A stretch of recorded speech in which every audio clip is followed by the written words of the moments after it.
Welcome to Dr. Cindy Speaks, regular musings and reflections on politics, current events. Dr. Cindy Banyai is a mom and small business owner fighting for our water, our health, our community. She's running for the people of Southwest Florida, trying to flip Florida 19 from red to blue. Listen as she speaks truth to power.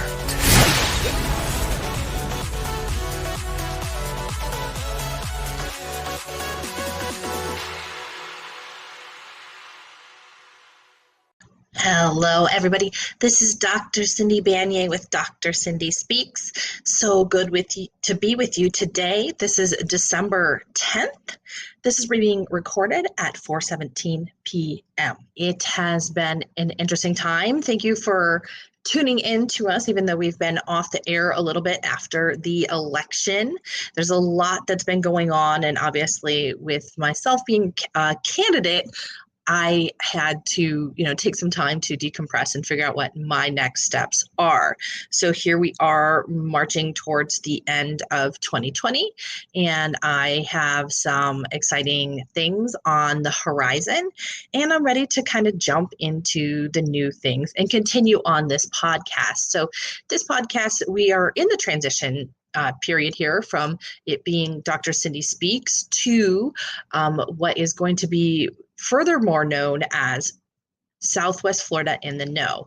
And I don't have my new partner coming in today, but you will meet her soon. We have some great changes for the podcast that will be combined also with a live view session via Facebook that we're really looking forward to launching here in the beginning of the year. But I wanted to take this time to get on the air because we do have some things coming up, and you're going to hear from me at least one more time after this. We're going to have one of the people running to head up the Florida Democratic Party, Dr. Janelle Christensen.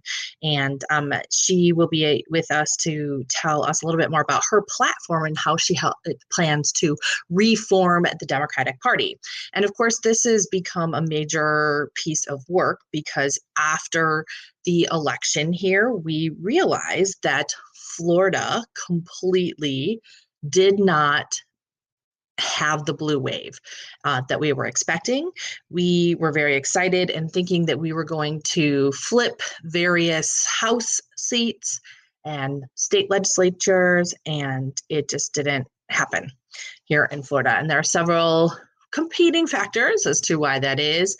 First of all, there was no significant amounts of cash coming into most people who were running. We had what has been dubbed the golden child approach, where a handful of select races got all of the cash and everybody else was starving to death in terms of their campaign when it came to support. And we saw that there were areas that worked very hard to get out the vote and to connect with people, and red areas in particular across the state excelled in this. We know that our area here in Southwest Florida had some of the highest Democratic turnout rates in the state, let alone in our history here.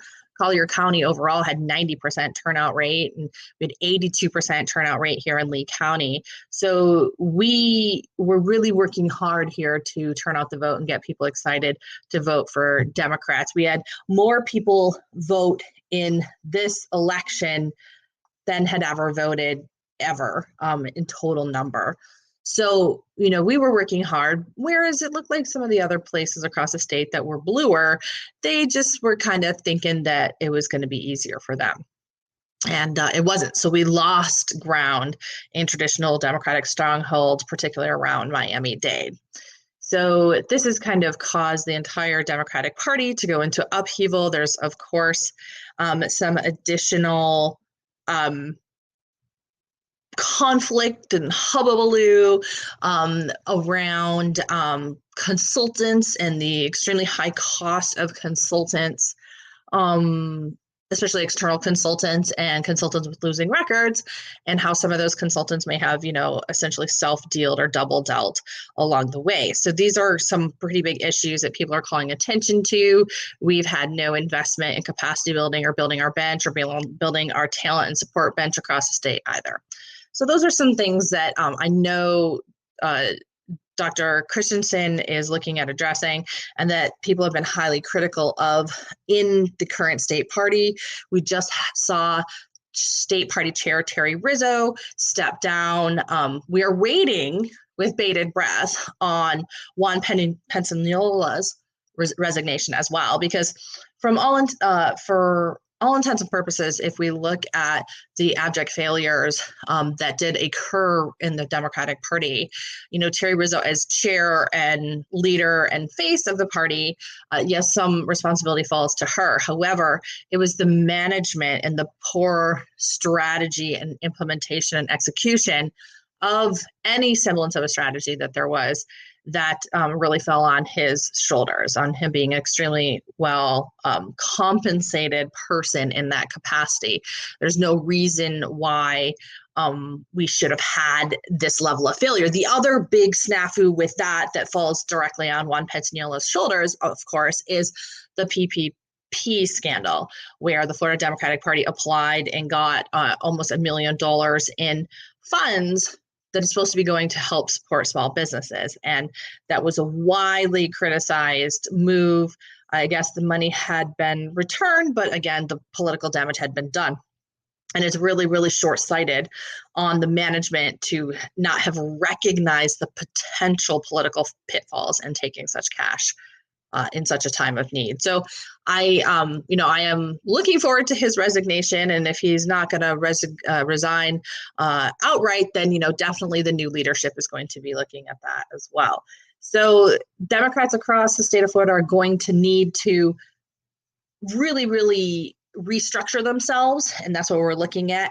And now is extremely important, especially once we looked at, and this is something that Dr. Christensen has done, looking at the mission of the various political parties here in across Florida. So the Florida GOP's mission is, and this is brilliant, hold your chairs, hold your hats for this one, to get conservatives elected. Clear, straightforward, very understandable. Florida Democratic Party's mission, equality, blah, blah, blah, blah, blah. Nothing in it about getting Democrats elected, which perfectly explains why the organization did not place as a priority getting Democrats elected across the state. Now, they may have helped some, tried to get some elected, but without a clear mission, they were able to come up with strategy that completely went against little d democracy, as well as what the Democratic Party is supposed to be, which is equality and reducing barriers to access so more people can get in and become candidates and run. And they created additional barriers to access when it came to that. The whole fiasco too with the VAN access, not to mention the terrible thing that is the VAN, which is the Voter Access Network, which is the data that candidates use for outreach and many other things. It was terrible data, terrible interface, often wrong, and it put candidates who had to pay thousands of dollars, by the way, for this information, at least at my level, put us in a position where we were actually updating their database for them. So anyway, lots of issues and really looking forward to change in that. So additionally, things that have been going on, COVID, as predicted, is skyrocketing across Florida, across the United States. We just have had, I think, going on almost a week of day-to-day record deaths across the United States. We crossed the 3,000 deaths a day threshold yesterday, and it had been just over 2,000 the previous days before that. So for everybody poo-pooing the models around COVID, models seem to be doing exactly, or the reality seems to be doing exactly what the models were telling us, which is we were going to have an initial spike and then we control it and then a slightly bigger spike and then down. And here we come into winter and we're already on trajectory for an even bigger spike. But we happen to have a completely toxic political landscape around that. Republicans have chosen to make this a freedom issue, in their opinion, and have really confused people in terms of the science. because they were trying desperately to make their case for not having mask mandates, for not having business and institution closures. And through that, they've really made naysayers out of a whole lot of people. And it's a shame.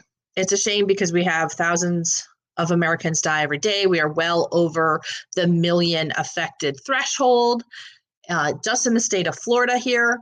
And we are seeing a lot of unnecessary deaths. And I could not have told you or pictured that this day would come in the United States, where we would be looking at the third bump in a pandemic and have such a high level of apathy from the general public, as well as large swaths of our leadership. And we're going to look back at this, and I've said this from the very, very beginning, that we are going to look back at this period of time as the way that the United States lost its footing in the world. Between Donald Trump and the pandemic, it's really has done a significant amount of damage to our democratic systems, to our institutions overall, to our credibility and leadership around the world. And it's going to be hard for us to get it back. And the pandemic has significantly deteriorated, trust even further with the government and various institutions. And it's just going to be the first of many catastrophic events that is going to plague the United States. Now, with the election of Joe Biden, there is some hope that we can change it. But with the election, especially how Donald Trump has continued to question our election systems and essentially hurt our democracy through wild claims of fraud, not backed up by evidence, and has been thrown out in, I think, going on 52 court cases out of 53 court cases have been thrown out, including one already at the Supreme Court. He has currently gotten 17 states, including Florida, to sign on with Texas to, I believe, throw out the entire election and taking that to the Supreme Court. And all of this is a tragedy for our democracy. It's a horrible situation long-term in terms of trust. And it's all has to do with his vanity. So we have actually passed what's called the safe harbor point. So all the states have certified their elections ahead of the Electoral College vote next week. The Electoral College vote is, depending on state rules, supposed to vote on what the state popular vote is. And those electoral votes, of course, have all pointed to Joe Biden.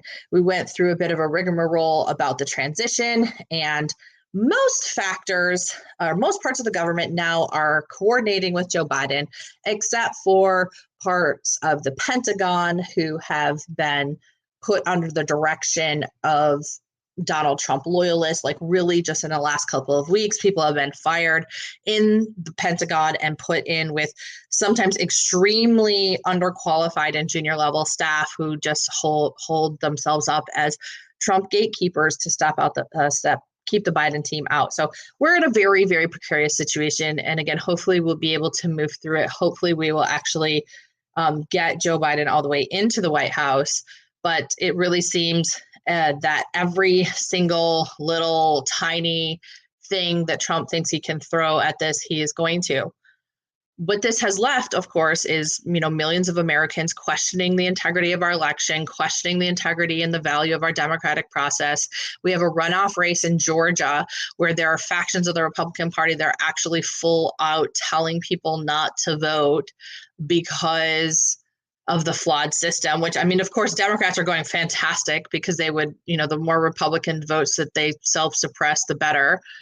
But that's a really sad state of affairs to have, people calling into question the value of even voting. And that's going to cause long-term damage. But what also is going to happen is, even if we can get Biden into the White House and inaugurated without complete meltdown of our systems between now and then, that Trump himself has already vowed that he's not going away. He is talking about running in 2024.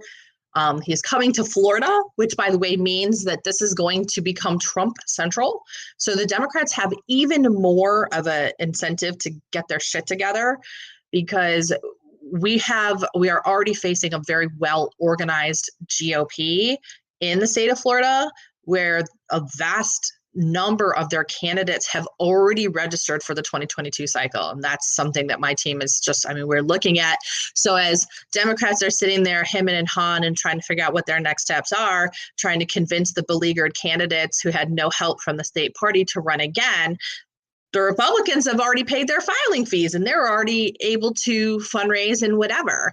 So this is where Democrats lose out every single time because of a lack of leadership and management and professionalism top to bottom. So now we're going to have an already well-oiled machine in the Republican Party be supercharged by Donald Trump moving to Mar-a-Lago. And by the way, Jared and Ivanka have bought property in Miami. So we're going to have those cast of characters become an even bigger part of Florida politics here. And that's really scary. But I know it's also going to continue to be a hotbed. So, now is the time for us to organize and really do what we can in the state in terms of getting our message out about being Democrats and what that means, but also across the country. This is why I say that the COVID crisis and Donald Trump, and we're going to look back at this period of time of being like the beginning of the downfall of the United States. And it is because people are kind of flippantly throwing out civil war. That was trending on Twitter yesterday because of the conflict over the elections. There's a whole bunch of people who just are not going to even accept the election results, even after everything's all said and done. And Trump is playing right into that because it fits his vanity and fits his narrative. And he's even talking about potentially flying out during the inauguration from the White House by Air Force One and like a, show of, audacity and come down to Mar-a-Lago as his kind of last presidential act and then hold a competing rally, a counter to the inauguration. And the sick part about it is because this is this is Trump's ego speaking. This is Trump's desire to remain relevant and to continue to milk the system with him and his family, making money left, right, and center, hand over fist between government contracts and people trying to ingratiate themselves with them. They are losing out on that. But the thing that's really sad is that this is ultimately just ends up being a petty, ridiculous, vain thing that is really doing significant damage to our democracy. If we keep people as riled up about Trump and the issues that he is pushing, the false narratives around the elections, it's not going to go away simply because Joe Biden is inaugurated. And that's going to be very sad. And that's what I'm saying. Like, there's a lot more to unfurl in this story. And it's really, there's just a lot more coming. But this year, 2020 is going to be the one where everybody looks back and be like, that's where that was the first domino, right? The first domino that was pushed that let all the other dominoes go to the downfall. So I don't want to be that pessimistic. In fact, I'm typically the opposite. I am typically the perennial optimist, and I am the go-getter, the never say die type of person. That's really, really genuinely who I am. But I am also extremely pragmatic when it comes to understanding how these things work. So one other thing I want to talk about, and we'll keep this whole episode just a little bit short today, is another thing that's been really scary that has happened here in the state of Florida is the raid on Dr. Rebecca Jones's house. You've probably heard me talk about her several times. She is what I describe as our data hero. She was a data scientist and the architect of the state dashboard on the COVID crisis, right? And so she was doing the back end analyzing and compiling and putting the information together. So anyway, long story short on that, she resigned because she refused to manipulate the data to make Ron DeSantis look better. So she kind of left and then started her own competing dashboard that gave the additional information, and particularly the death rate and the death totals. And so we could actually see that, because they had wanted to take that off the website, because we didn't want to scare people into thinking, or to letting everybody know, actually how many people were being killed by these open door policies in the state of Florida. So the scary thing that happened this week, so she had been doing this. She had been posting also, by the way, for the nation, she's posting the COVID rates for schools. She's similar in age to me and has small children, so that was a priority for her. And so they raided her house based on a warrant that said that they thought there was a message, an unauthorized message from an IP address at her location that said something about encouraging people to speak up about what was going on with the COVID reporting. And so based on that, they got the record. They went into her house. They pulled their guns and waved their guns around at her and her children. And this is all on video. And in addition to that, they seized her phone and her computers, of which had the evidence that she was building her whistleblower case against the Ron DeSantis administration. And, she was visibly shaken up in the video, and, she's screaming about having her kids around and the guns. And it's just, it's very scary to know that Ron DeSantis thinks that this is an appropriate way to handle something as seemingly, a hack. But it wasn't a hack that stole or maliciously hurt anybody. So the level of severity around the hack itself is rather minor, but that it was an armed police raid in response to this. And it's very, very clear that this is an intimidation to the scientists and to the people who have been working to bring transparency to this administration here in Florida, and to keep the people in the know about what was actually going on with the COVID crisis here. And it is extremely scary. And I'm not going to go the slippery slope route, but I am going to say that when this kind of stuff happens, it opens the door for more of it to happen.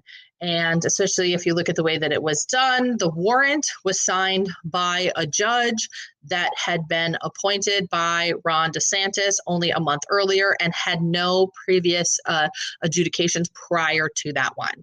So it's almost like the person who was put in there was specifically put in to do that, because they could not have done this otherwise. Why wouldn't they have done it closer to the time? Like, it's not that hard, frankly, to find an IP address from a hack. If a hack was supposed to have happened in June or July, why are they doing it in December? It could probably be because they had put in front of the judge that got booted out, and they wouldn't sign it, and now they got somebody who would. And this is crony politics 101, and Ron DeSantis is at the head, and we can expect to see more of it. And I'm really just dismayed, but I'm going to keep doing my best to shine a light on it. And we're going to keep talking about it here. I'm going to keep this podcast, the separate podcast. We're going to have our Southwest Florida in the Know coming up, and we're going to have interviews with fantastic people like Dr. Janelle Christensen, running for Florida Democratic Party chair, coming up in the near future. But for today, that's going to be the end of what I have to say. But thank you so much for listening. And by the way, we are going to be launching our new patron system here, because now, as just a regular working mom, I got to make ends meet. And even as a candidate, I was able to take some salary from that, but now I'm just back to being a single working mom trying to make ends meet. So we would love to have your support for this. With our new patrons program, we're going to have a few different ways that we do that. Of course, initially we want to raise money to launch and get our branding done for the new podcast featuring me and Jackie McMiller. That's $300. And then the next goal that we have is to raise $1,000 so that we can get brand new equipment. So when Jackie and I are out at our really fantastic location, we're going to be, by the way, recording at Seed and Bean at downtown Fort Myers. But when we're at that location, that we have really great equipment so we can have high quality sound, so we can continue to bring the message of progressives around Southwest Florida to the people. And so we would love to have you be one of our supporters. We have several levels of support, going everything from $1 monthly to $5 and all the way up to $50 and then $100 a month. And you get various perks, even opportunities to get some swag or to sit down and have a dinner with Jackie and I. Of course, we're going to thank all of our patrons on the broadcast as well. So we're going to share that information in the description of this podcast, and we will keep putting that out there because it is going to, in order for us to, as regular citizens here and people who are just interested in getting the voice of the people out there, we're going to need your support to do that. So check that out and become one of our patrons. Be one of our first patrons, and we're going to call you out a lot. We're going to thank you up and down. But become one of our first patrons here and help a couple of moms out. But anyway, thank you so much for joining us here today on Dr. Cindy Speaks. We will see you next time. Thanks for listening to this episode of Dr. Cindy Speaks. If you'd like to learn more about her, go to cindybanyai.com or connect with her directly at vote@cindybanyai.com. We love connecting with people.